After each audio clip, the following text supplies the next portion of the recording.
সুপ্রিয় শিক্ষার্থীরা, আমরা আশা করছি তোমরা সবাই ভালো আছো। এই যে করোনা ভাইরাসের যে মহামারী চলছে, বৈশ্বিক মহামারী, এই মহামারীতে আমরা সবাই যোদ্ধা। আমরা আসলে বাসায় থেকে আমরা যুদ্ধটা করছি এবং আমরা আশা করছি তোমরাও যার যার বাসায় থেকে যুদ্ধে অংশগ্রহণ করেছো। বাসার বাইরে গেলেই কিন্তু আসলে কেউ যোদ্ধা নয়, যারা যোদ্ধা তারা কিন্তু বাসায় থাকছে। যাই হোক, এই যুদ্ধের গতিকে আরো গতিশীল করার জন্য আমরা ঢাকা কলেজ কর্তৃপক্ষ তোমাদের জন্য চালু করেছি অনলাইন শিক্ষা কার্যক্রম।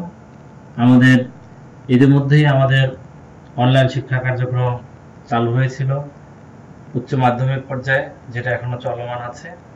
আমরা এখন উচ্চশিক্ষা পর্যায়ে চালু করেছি, যাতে তোমরা তোমাদের শিক্ষা কার্যক্রমকে আরো সুন্দর করে গুছিয়ে নিতে পারো, তোমাদের যাতে শিক্ষার জীবনের কোনো ক্ষতি না হয়। বাসায় থেকে তোমরা যাতে এই দূরশিক্ষণের মাধ্যমে এই ডিজিটাল বাংলাদেশের যে সুফল সেটি গ্রহণ করে তোমরা যাতে তোমাদের শিক্ষাকে আরো শানিত করতে পারো, এই জন্য আমাদের ক্ষুদ্র প্রচেষ্টা। সুপ্রিয় শিক্ষার্থী,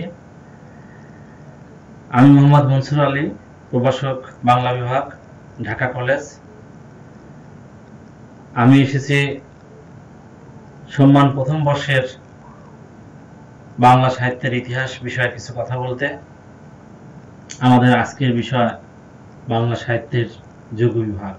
বাংলা সাহিত্যকে যে কয়েকটি যুগে ভাগ করা হয়েছে, এই যুগগুলো সম্পর্কে কিছু তোমাদের ধারণা দেওয়াই আমার একটি প্রচেষ্টা।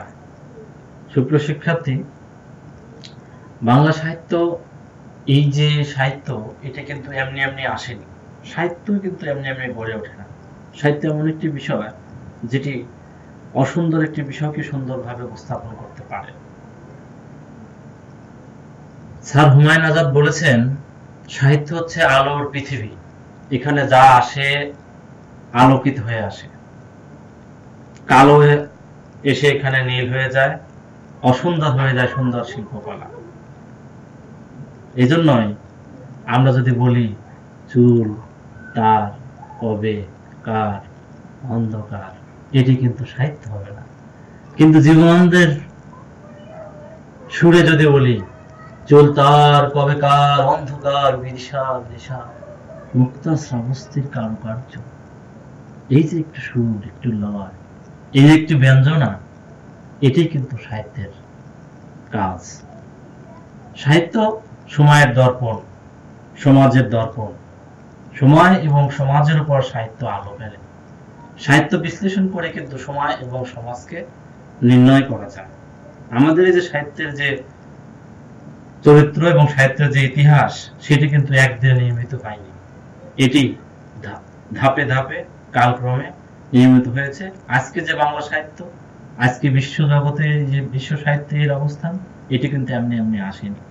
আমরা যদি বিশ্লেষণ করে দেখি যে বাংলা সাহিত্য, এই সাহিত্যকে তিনটি যুগে আমাদের পণ্ডিতেরা বিশ্লেষণ করেছেন। এই তিনটি যুগে মধ্যে নামকরণ করেছেন প্রাচীন যুগ, মধ্যযুগ এবং আধুনিক যুগ।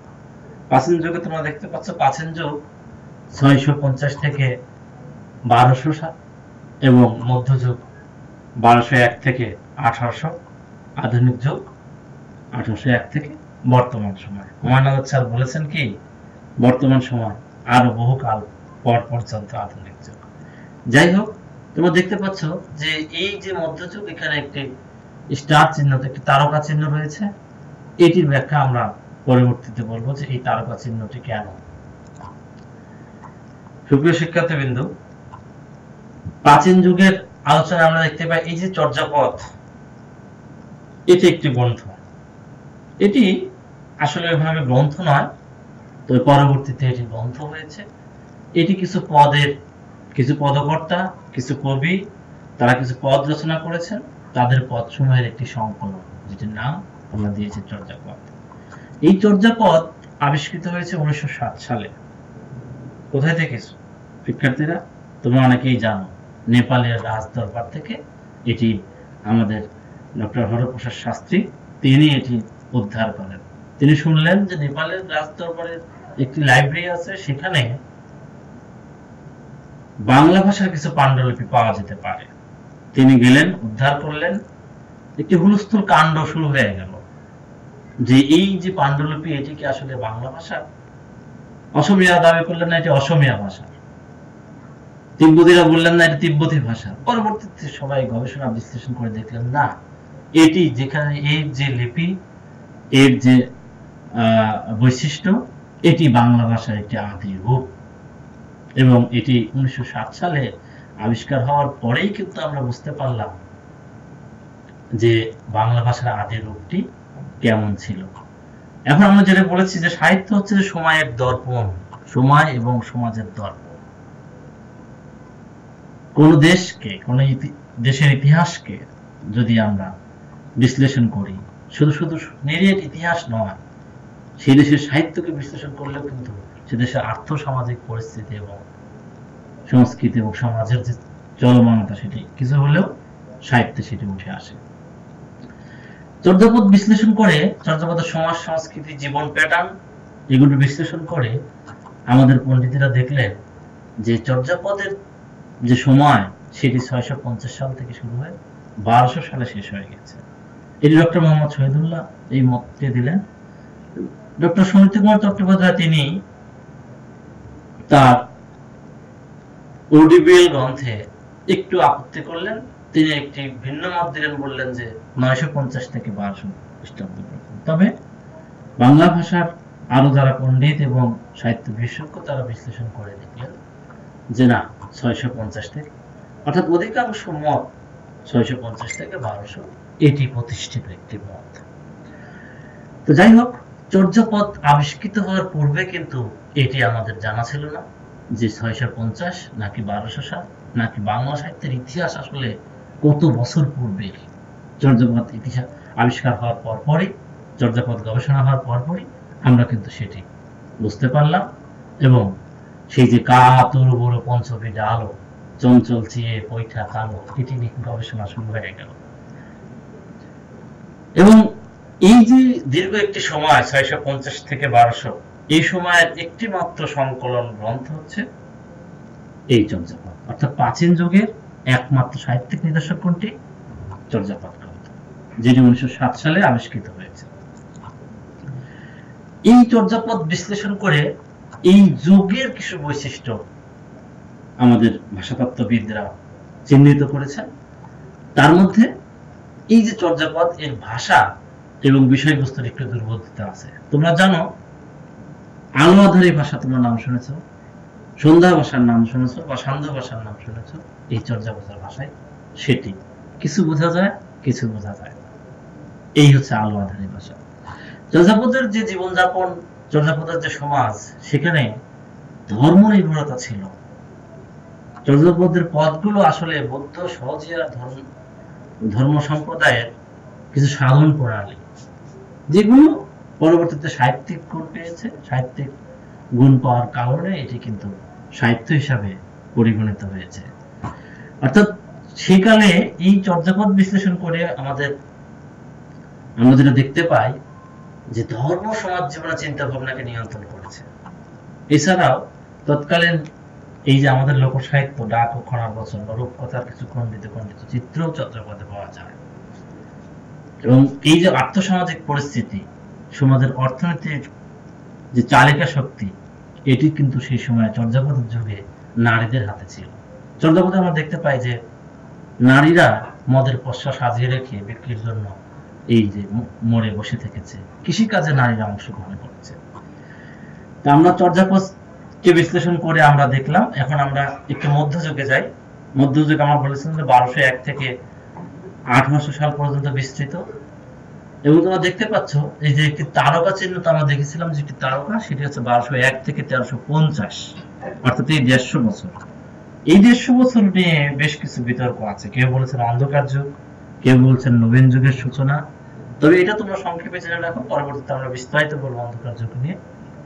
এটি বাংলা সাহিত্যে এমন একটি সময়, যে সময়টিকে চর্যাপদ স্পর্শ করেনি। আবার বাংলা সাহিত্যের যে প্রথম মধ্যযুগের যে প্রথম নিদর্শন, শ্রীকৃষ্ণ কীর্তন কাব্য এই গৌরচন্দ্র দাসের লিখিত, এই গৌরচন্দ্র দাসের কাব্যটিও এই 150 বছরকে স্পর্শ করেনি। অর্থাৎ গৌরচন্দ্র দাসের কাব্যটি 1350-এর পরের সময়ে এবং চর্যাপদ 1200 সালের মধ্যে শেষ হয়ে গেছে চর্যাপদের সময়। তার মানে 150 বছরটা কোথায় গেল? এই 150 বছরের যে অনুপস্থিতি, এটাই হচ্ছে অন্ধকার যুগের মূল কথা। এটি নিয়ে আমরা আরো পরবর্তী অনেক কথা বলবো। যাই হোক, অন্ধকার যুগ, মধ্যযুগে কিন্তু আমাদের সাহিত্য সেই চর্যাপদের যুগের মতো কিছু সংকলনে সীমাবদ্ধ থাকেনি, একটি মাত্র নিদর্শনে সীমাবদ্ধ থাকেনি। মধ্যযুগের প্রথম যে সাহিত্যিক নিদর্শন, সেটি আমরা দেখতে পাই যে কোন একক একজন কবির রচনা। আমাদের চর্যাপদ কিন্তু একজন কবির রচনা ছিল না, এটি 23 জন মতান্তরে 24 জন কবির রচনা ছিল। এবং এখানে 51টি পদের কথা বলা হলেও 46.5টি পদ পাওয়া যায়। যাই হোক, মধ্যযুগে এই গীতি কবিতা, তারপরে আরো আরো শাখা পদাবলী, বেশ কিছু শাখা বিশিষ্ট হয়েছে। মধ্যযুগের বৈশিষ্ট্যের মধ্যে যদি আমরা দেখি, গীতি কবিতার উন্মেষ। গীতি কবিতাকে এই যে আমরা মানুষ, আমাদের ব্যক্তি মানুষের যে ভালো মন্দ, আনন্দ, অনুভূতি, আমার বিরহ, আমার সুখ, এই যে অনুভূতির যে উপলব্ধি, এটি কাব্যিক আকারে প্রকাশে হচ্ছে গীতি কবিতা। এটির প্রথম উন্মেষটা কিন্তু এই মধ্যযুগ দিয়ে শুরু হয়েছে।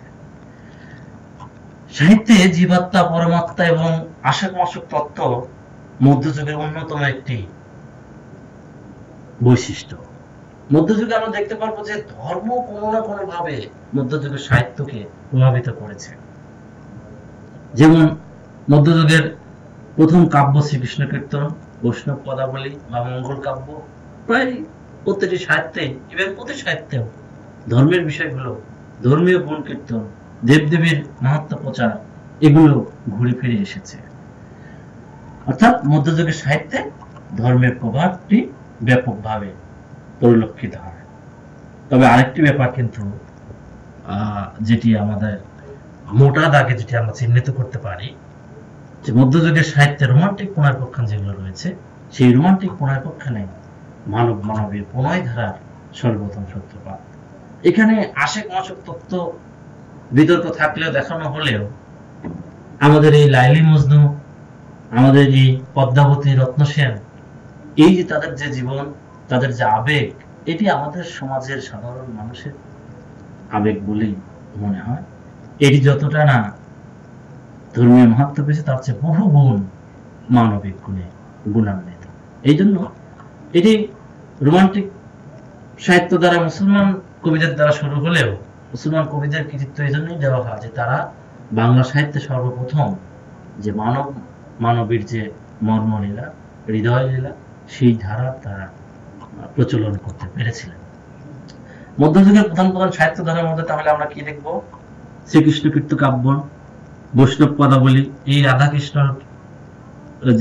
কে কেন্দ্র করে যেসব অনেক পদ রচনা হয়েছে। তোমরা চণ্ডীদাসের নাম শুনেছো, জ্ঞানদাসের নাম শুনেছো, বিদ্যাপতির নাম শুনেছো। এসো কি আমার দুঃখ নাহি হয়, এ ভরা ভাদর মাহ ভাদর শূন্য মন্দির। এই যে বিরহ যন্ত্রণা বিদ্যাপতি তুলে এনেছেন, এগুলো কিন্তু আসলে এই কৃষ্ণ এবং রাধার যে প্রেম লীলা, সেগুলো বর্ণনা করতে গিয়ে এই বৈষ্ণব পদাবলী কবিগুলো তুলে এনেছেন। রোমান্টিক প্রণয়পক্ষান যে কথা বলছিলাম আমরা, যে এই যে মানব মানবীর প্রেমাখ্যান, রোমান্টিক প্রণয়পক্ষান এখানে রচিত হয়েছে অনুবাদ সাহিত্যের মাধ্যমে। আবার আরাকান রাজসভায় রোমান্টিক প্রণয়পক্ষান রচিত হয়েছে, আমরা সেগুলো নিয়ে বিস্তারিত আলোচনা করব। অনুবাদ সাহিত্য, বাংলা সাহিত্যের মধ্যযুগে অনুবাদ সাহিত্যের একটি বড় ভূমিকা আছে। এই যে রামায়ণ, মহাভারত, এই যে এগুলো অনুবাদের মধ্য দিয়ে বাংলা সাহিত্যে, বা ওই যে ফার্সি কবি আব্দুর রহমান জামি, তাদের থেকে এই যে লাইলি মজনু, বা এই যে সতী ময়না লোর চন্দানী, এই যে এগুলো অনুবাদ হলো, এই অনুবাদের ফলে বাংলা সাহিত্য আরেকটু সমৃদ্ধ হলো। মঙ্গল কাব্য কিন্তু এই যে আমাদের বাংলা অঞ্চলের যে সামাজিক প্রেক্ষাপট, এই সামাজিক প্রেক্ষাপটে থেকেই মঙ্গল কাব্যের উদ্ভব হয়েছে। এখানে সনাতন ধর্মের দেবীদের মাহাত্ম্য বর্ণনা করতে গিয়ে মঙ্গল কাব্যগুলো উদ্ভব এবং মঙ্গল কাব্যের বিকাশ। তোমরা জানো যে এই উপমহাদেশে অনেক সময় এই যে অনেক সাপ টাপ ছিল, তাদের কারণে এই যে মনসা মঙ্গল, তারপরে এই যে বনের দেবী চণ্ডী মঙ্গল, এগুলো আমরা পরবর্তীতে আরো আলোচনা করব। অর্থাৎ তার মানে মঙ্গল কাব্য, শাক্ত পদাবলী, নাট সাহিত্য, পুঁথি সাহিত্য, মুসলিম এই যে যারা কিছু সাহিত্য রচনা করেছেন, কিছু হিন্দু সাহিত্যিকও পুঁথি সাহিত্য রচনা করেছেন, সেগুলো আমরা পরবর্তীতে দেখব। অর্থাৎ মধ্যযুগের সাহিত্য ধারার মধ্যে আমরা এগুলো পেলাম। তারপরে আমরা মধ্যযুগের শেষ দিকে গিয়ে আমরা দেখি যুগ সন্ধিকোণ নামে একটি সন্ধিকোণ আছে। এই যুগ সন্ধিকোণটা কি? যুগের সন্ধিকোণ, অর্থাৎ দুই যুগের মিলন। 1760 সালে মধ্যযুগের শেষ কবি এবং মধ্যযুগের শ্রেষ্ঠ কবি ভারতচন্দ্র রায়গুণাকার তার উপাধি ছিল। ওই ভারতচন্দ্র মৃত্যুর সাথে সাথে বাংলা সাহিত্য সময়ের সাথে সাথে কিন্তু উৎকর্ষ হচ্ছিল। অর্থাৎ ভাষা, ভাব, বিষয়বস্তু সেই চর্যাপদের সময় কিন্তু তার পড়ে থাকেনি। তারপরে 1200 সাল গিয়েছে, 1350 গিয়েছে, 1400 গিয়েছে, হ্যাঁ, এই যে শ্রী চৈতন্য এসেছে, তারপরে এই যে ভারতচন্দ্র কিন্তু উৎকৃষ্ট সাহিত্য রচনা করছেন। এই সময়ে ভারতচন্দ্র মৃত্যুর সাথে সাথে বাংলা সাহিত্যের মধ্যযুগের আরেকটা ধাপ মনে হয় পড়ে গেল। এই পড়ে যাওয়াটা কি হয়েছে? দেখা যাচ্ছে যে বাংলা সাহিত্য হঠাৎ করে আবার ভাষা এবং বিষয়ে একটু না অনেকখানি নিচে নেমে গিয়েছে, কিন্তু বিষয়ে কিছু কিছু ভিন্নতা এসেছে। অর্থাৎ একটি যুগের পতন আর একটি যুগের শুরু, দুটি যে সময়, সেটি হচ্ছে যে যুগ সন্ধিকোণ। 1761 সাল থেকে 1860 পর্যন্ত এই 100 বছর যুগ সন্ধিকোণ।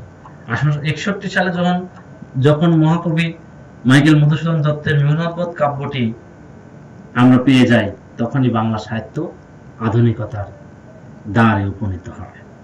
সেটা নিয়ে আমরা পরবর্তীতে কথা বলবো। এই 100 বছরে দেখা যায় যে বাংলা সাহিত্যের বিষয়বস্তুতে এসেছে পরিবর্তন।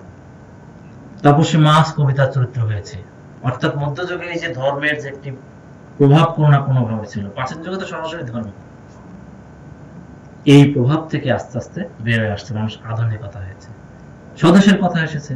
এই যে আমরা ঈশ্বরচন্দ্র গুপ্তকে দেখতে পাচ্ছি, এই ঈশ্বরচন্দ্র গুপ্ত তিনি কিন্তু বলেছেন যে মিশামণি মুক্ত হেম স্বদেশের প্রিয় প্রেম, হ্যাঁ, স্বদেশের কথা বলেছেন।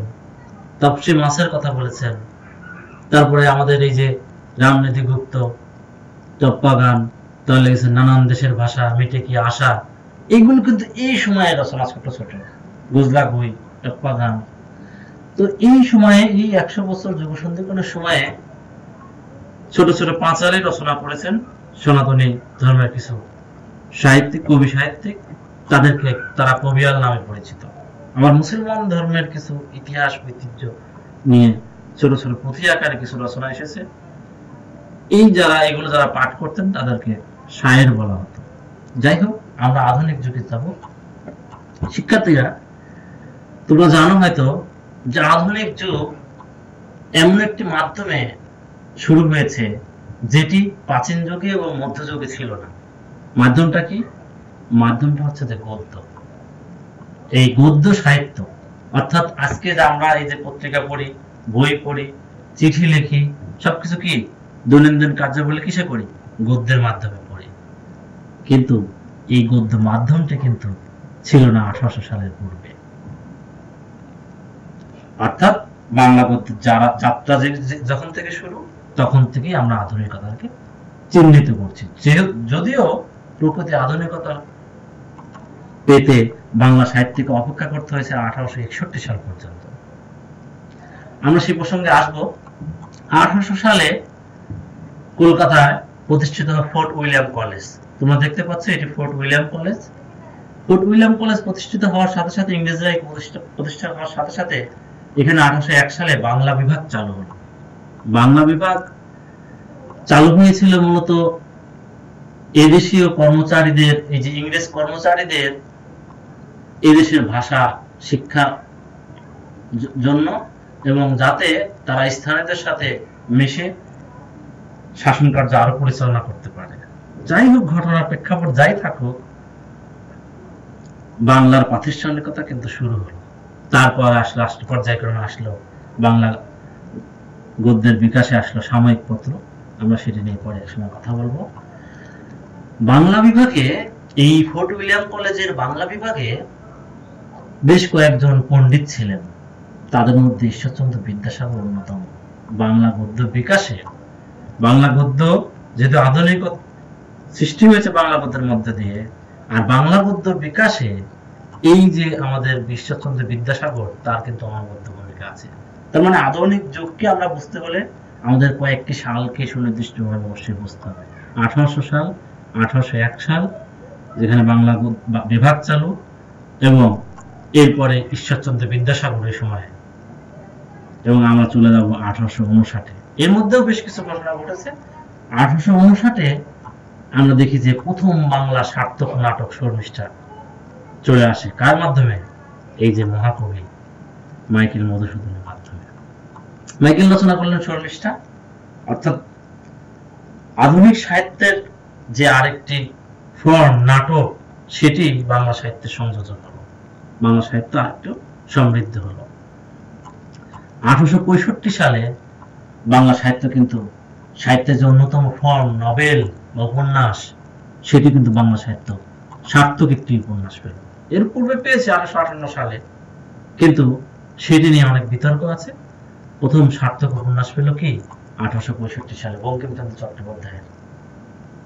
উপন্যাসের নাম কি শিক্ষার্থীরা? দুর্গেশ নন্দিনী। আমাদের এই বাংলা সাহিত্যের আকাশে উপন্যাসের, সার্থক উপন্যাসের প্লট প্রথম নিয়ে আসলেন। 1890 সাল আধুনিক সাহিত্যের অন্যতম একটি সংযোজন ছোট গল্প। এই যে মধ্যবিত্ত মানুষ, ইউরোপে যে রেনেসাঁস শুরু হয়েছিল, সেই রেনেসাঁসের ছোঁয়া এই বাংলা অঞ্চলে বা বাংলা সাহিত্যে আসতে আমাদেরকে 1861 পর্যন্ত অপেক্ষা করতে হয়েছে। রেনেসাঁসের ছোঁয়া পেয়ে আমরা আধুনিকতার ছোঁয়া পেয়েছি। এই পুনর্জাগরণ হওয়ার ফলেই মানুষ এর পরিবারগুলো কিন্তু ভেঙে গিয়েছে, নতুন একটি শ্রেণী সৃষ্টি হয়েছে, মধ্যবিত্ত শ্রেণী। সেই শ্রেণীর যে অন্তর সংকট, বহির সংকট, এর ফলে নতুন একটি সাহিত্যিক মাধ্যম আসলো, সেটি হলো ছোট গল্প। এটি প্রথম সার্থক ছোট গল্প দেনা পাওনা 1890 সালে রচনা করলেন আমাদের কে? বিশ্বকবি রবীন্দ্রনাথ ঠাকুর। এবং এই রবীন্দ্রনাথ ঠাকুর 1913 সালে পরবর্তীতে গিয়ে তিনি নোবেল পুরস্কার পেলেন সাহিত্যে, তার গীতাঞ্জলি বা সংস অফ ফরেন্সের নাম জন্য। এই যে সাহিত্য যখন নোবেল পুরস্কার আসলো, বাংলা সাহিত্য কিন্তু আর বাংলা সাহিত্য তখন থাকেনি, এটি বিশ্ব সাহিত্যের মর্যাদা পেয়ে গিয়েছে। তাহলে আমরা যদি আধুনিক সাহিত্য, আধুনিক যুগকে আমরা বুঝতে পারি, আধুনিক যুগের একেবারে মূল যে কয়েকটি ঘটনা আমরা দেখব। 1800 সালে ফোর্ট উইলিয়াম কলেজের প্রতিষ্ঠা, 1801 সালে বাংলা বিভাগের প্রতিষ্ঠা সেখানে, এবং ঈশ্বরচন্দ্র বিদ্যাসাগরের একটি ব্যাপক ভূমিকা সেখানে, এবং 1859 সালে নাটকের প্রথম, এই যে আমাদের মাইকেল বলেছেন যে অলিক কোনাট্য রঙ্গে, এই যে মজে লোক রারে বঙ্গে নিরখিয়া পানে নাহি সহায়। এই যে তার যে চিন্তা, যে তার যে চেতনা, এই চেতনা থেকে তিনি নতুন একটি ফর্ম নিয়ে আসলেন, নাটক, এই এবং উপন্যাস, ছোট গল্প এবং বিশ্ব সাহিত্যে অবস্থান, অর্থাৎ মাইকেল এবং রবীন্দ্রনাথ। রবীন্দ্রনাথকে বাদ দিলে কিন্তু আধুনিক যুগের অনেক কিছু বাদ হয়ে যায়, আমরা পরবর্তীতে রবীন্দ্রনাথ পড়ব। যাই হোক, আধুনিক যুগের বৈশিষ্ট্যের দিকে যদি আমরা তাকাই, সেখানে আমরা কি দেখব? এই যে আমরা যেটুকু আলোচনা করলাম, সেটাই তো আসলে বৈশিষ্ট্য। বাংলা গদ্যের সূত্রপাত, মানবতাবাদ এবং যুক্তিবাদের প্রতিষ্ঠা, অর্থাৎ যুক্তি এবং মানবতাবাদ আধুনিক যুগে কিন্তু প্রতিষ্ঠা পেল। এর পূর্বে মধ্যযুগে এবং প্রাচীন যুগে সাহিত্যে এই বিষয়গুলো কিন্তু একেবারে অনুপস্থিত ছিল। আমরা দেখেছি সেই সাহিত্যে কি দেবীদের কি তাণ্ডব, বনের দেবী, মনসা মঙ্গল, সাপের দেবী, এই যে বিষয়গুলো কিন্তু একেবারে কমে যেতে থাকলো। ধর্মের পরিবর্তে মানুষের প্রাধান্য, এখানে মানুষ বড় হয়ে উঠল, বিহারীলাল বললেন যে কাহারে দেয়াই দেবী নিজে আমি জানি না, তুমি লক্ষ্মী সরস্বতী, আমি ব্রহ্মাণ্ডের পতি, ভোগ্যে বসুধা যার খুশি তার। তার ঘরের যে প্রেয়সী তাকে বলছেন যে তুমি লক্ষ্মী সরস্বতী, আমি ব্রহ্মাণ্ডের পতি, এই বসুধা যার খুশি তার হোক। তার মানে কি দেবীর এখানে প্রাধান্য না, এখানে মানুষের প্রাধান্য আসছে। সমাজ সচেতনতা, ব্যক্তির যে মতামত এবং ব্যক্তি স্বাধীনতার স্বীকৃতি, এগুলো আসে। দেশপ্রেমের উন্মেষ। মাইকেল মধুসূদনের মেঘনাদ বধ কাব্য, এই যে মেঘনাদ বধ কাব্যে রাবণ কিন্তু এখানে নায়ক, মেঘনাদ নাকি রাবণ নায়ক এই নিয়ে একটি বিতর্ক আছে, কিন্তু মূল রামায়ণে কিন্তু রাবণ খলনায়ক। কিন্তু এখানে এসে এই যে ঊনবিংশ শতাব্দীর যে যুগ যন্ত্রণা, এই যে ব্রিটিশদের কাছে আমাদের যে পরাধীনতা, এই পরাধীনতার যন্ত্রণা মাইকেল ব্যাপকভাবে ফুটিয়ে তুললেন এবং এই মেঘনাদ বধ কাব্যের নবরূপ দান করলেন। তিনি রামায়ণ থেকে, মহাভারত থেকে, ইলিয়াড থেকে, ওডিসি থেকে, সব জায়গা থেকে তিনি এই যে কাহিনীর সমন্বয় করে তিনি রাবণ এবং এই মেঘনাদকে নির্মাণ করলেন অসম্ভব একটি দেশপ্রেম দিয়ে। এই দেশপ্রেমের উন্মেষ, দেশপ্রেমের বিকাশ এই আধুনিকতার লক্ষ্য এবং আধুনিক যুগের লক্ষ্য। নারীর স্বীকৃতি, নারী ঘরে বসে থাকছে, নারী বের হয়ে যাচ্ছে, বলছে, কবিরা বলছে রাবণ শ্বশুর নও, মেঘনাদ স্বামী, আমি কি ডরাই সখী ভিখারি রাঘবে। এই যে নারীর যে তরবারি নিয়ে বেরিয়ে পড়া, এটি কিন্তু মধ্যযুগের সাহিত্যে বা প্রাচীন যুগের সাহিত্যে ছিল না। চর্যাপদে আমরা দেখেছি দিবসী বহুরি কাওয়াই ডর ভাব, রাতি ভইলে কামড়ু যাওয়া। তার মানে যে নারী দিনের বেলায় কাকের ভয়ে ভীতু, রাতের বেলায় সে তার প্রেয়সীর সাথে, প্রেয়সীর কাছে সে নিজেই চলে যায়, অভিসারে যায়। কিন্তু এখানে তা নয়, এখানে নারী তার প্রিয়জনকে বাঁচানোর জন্য যুদ্ধে ঝাঁপিয়ে পড়েছে। আবার চিরায়ত যে আবহমান নারী চরিত্র, সেটিও কিন্তু আমরা দেখতে পাই এই মেঘনাদ বধে। মন্দোদরী চরিত্র, চিত্রাঙ্গদী চরিত্রের মধ্যে রোমান্টিক দৃষ্টিভঙ্গি প্রবর্তন। এই যে রোমান্টিকতা, আধুনিকতা মানে রোমান্টিকতা, রোমান্টিক এই যে পরিবর্তন। রোমান্টিকতা কি সুপ্রিয় শিক্ষার্থীবৃন্দ? রোমান্টিক আর ক্লাসিক দুটি বিষয়। ক্লাসিক হচ্ছে অস্পষ্ট, অপরিবর্তনীয়। তুমি একটি আয়নার সামনে দাঁড়িয়ে তোমাকে যে ফুল যেভাবে দেখো, সেটা হচ্ছে ক্লাসিক। কিন্তু এই আয়নাটা যদি এখানে একটা বাড়ি দিয়ে ভাঙা যায়, তারপরে কিন্তু তোমাকে আর ফুল দেখা যাবে, তোমার হয়তো একটু মুখ, একটু চোখ, একটু অংশ দেখা যাবে। সেই অংশ নিয়ে কোনো কবি, তোমার কোনো প্রেয়সী বা তোমার কেউ বা তুমি নিজে যদি একটি পূর্ণ অবয়ব দান করতে পারো, সেটি হচ্ছে আধুনিকতা। আধুনিকতা মানে কি? রোমান্টিকতা মানে হচ্ছে পরিবর্তন, প্রাচ্য এবং পাশ্চাত্যের মূল বন্ধন সাহিত্যে। এটা হয়েছে রবীন্দ্রনাথ শিক্ষার মিলন প্রবন্ধ লিখেছেন, প্রাচ্য পাশ্চাত্যের শিক্ষার মিলন প্রার্থনা করেছেন। মেঘনাদ বধ কাব্যে মাইকেল ইলিয়াড, ওডিসি, এই যে পাশ্চাত্য সাহিত্য, এই যে রামায়ণ এবং মহাভারত প্রাচ্য সাহিত্য, সবগুলোর আদর্শ কিন্তু গ্রহণ করেছেন। অর্থাৎ আধুনিক যুগের বৈশিষ্ট্য যদি আমরা খুঁজতে চাই, তাহলে এই দেশপ্রেম, নারীর যে চেতনা, জাতীয়তাবাদ, ধর্মের প্রতি নয়, মানুষের যে প্রাধান্য এবং যুক্তিবাদের প্রতিষ্ঠা। আধুনিক যুগের প্রধান সাহিত্য ধারার মধ্যে নাটক, মহাকাব্য, উপন্যাস এগুলো কিন্তু সংযোজিত হয়েছে, প্রবন্ধ সংযোজিত হয়েছে।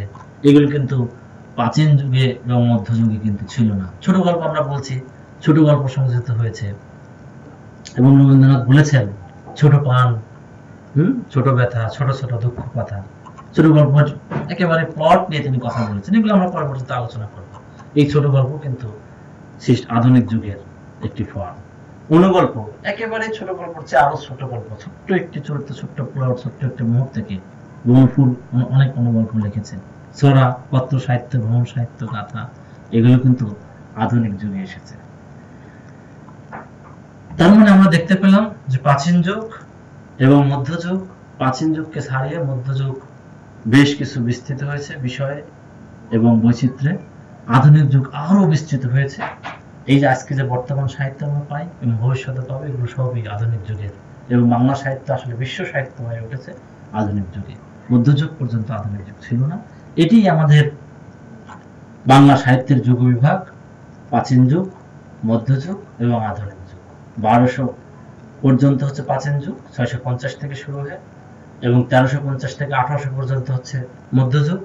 আর 1201 থেকে 1350 এই সময়ের যে অনুপস্থিতি, এটি হচ্ছে অন্ধকার যুগ। এই সম্পর্কে আমরা পরবর্তীতে আলাপ করব। এবং 1801 পদ্ধতি যাত্রা শুরু হওয়ার সাথে সাথে আমাদের মধ্যে আধুনিকতা শুরু হলো, যেটার পরিপূর্ণতা পেল 1861 সালে মেঘনাদ কাব্যের মধ্যে দিয়ে। এবং এই আধুনিকতা চলছে, বাংলা সাহিত্য এগিয়ে চলছে। যাই হোক, এই আলোচনা থেকে তোমরা যতটুকু বুঝতে পারলা, তোমাদের পাঠ্যপুস্তকের সাথে বাকিটুকু সমন্বয় করে তোমাদের কোনো প্রশ্ন থাকলে তোমরা পরবর্তীতে আমাদেরকে অনলাইনে প্রশ্ন করতে পারবা। আমরা সেই প্রশ্নের উত্তরগুলো দেব এবং আমরা চেষ্টা করব তোমাদেরকে এই লকডাউনের মধ্যেও অনলাইনে তোমাদের শিক্ষা কার্যক্রমকে এগিয়ে নেওয়ার জন্য। তোমরাও বাসায় থেকে সময় নষ্ট না করে তোমাদের শিক্ষা কার্যক্রমকে চালিয়ে যাও এবং মহামারী শেষে আমাদের আবার দেখা হবে। তোমরা ভালো থাকো। সেই পর্যন্ত ধন্যবাদ।